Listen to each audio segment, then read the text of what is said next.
আমরা আসলে এমন এক সমাজে বাস করি যেখানে একজন মেয়ের সিদ্ধান্ত কিন্তু কখনোই ঠিক হয় না। সে যে সিদ্ধান্তই নিক না কেন, যদি কোনো মেয়ে নিজের পড়াশোনা শেষ করতে চায়, ক্যারিয়ার করতে চায় আর সেই কারণে বিয়ে একটু দেরিতে করে, তখন কিন্তু সমাজ বলে এই জন্যই তো মেয়েটার বিয়ে হচ্ছে না, বেশি স্বাধীনতা চায়। অন্যদিকে যদি একই মেয়ে কম বয়সে বিয়ে করে নিজের জীবন সম্পর্কে ভালোভাবে না বুঝেই সংসারে জড়িয়ে পড়ে, তারপর যদি কোনো কারণে সেই মেয়েটার ডিভোর্স হয়, তখন আবার সেই সমাজই বলে মেয়েটা খারাপ। আসলে আমাদেরকে এটাই সমাজ মেনে নিতে বাধ্য করে যে আর মেয়েরা যাই করুক না কেন সব কিছুতেই মেয়েদের খারাপ। আসলে মেয়েদের ভুলটা কোথায় বলো তো? মেয়েদের সিদ্ধান্তে নাকি সমাজের এই দৃষ্টিভঙ্গিতে? এই জন্যই বোধহয় একটা মেয়েকে নিজের পায়ে দাঁড়ানো সব থেকে বেশি জরুরি।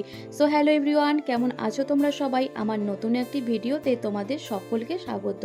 আজকে অনেক সকাল সকাল ঘুম থেকে উঠেছি, আর ঘুম থেকে উঠেই কিন্তু ওই উঠোন ঝাড় দেওয়া, ঘর ঝাড় দেওয়া, এগুলো সব করে এখন চলে এসেছি আমি বাসন মাজতে।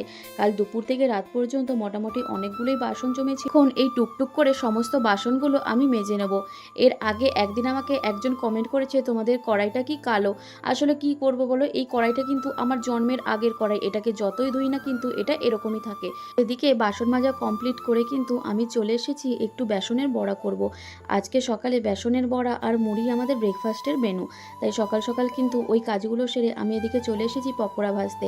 আমার কিন্তু এরকম বেসনের পকোড়া খেতে খুব ভালো লাগে, আর এটা কিন্তু শুধু মুড়ির সাথে নয়, ভাতের সাথেও খেতে খুব ভালো লাগে। তোমরা কারা কারা পছন্দ করো অবশ্যই একটা কমেন্ট করে জানিও। আজকের মতো এইটুকু, টাটা।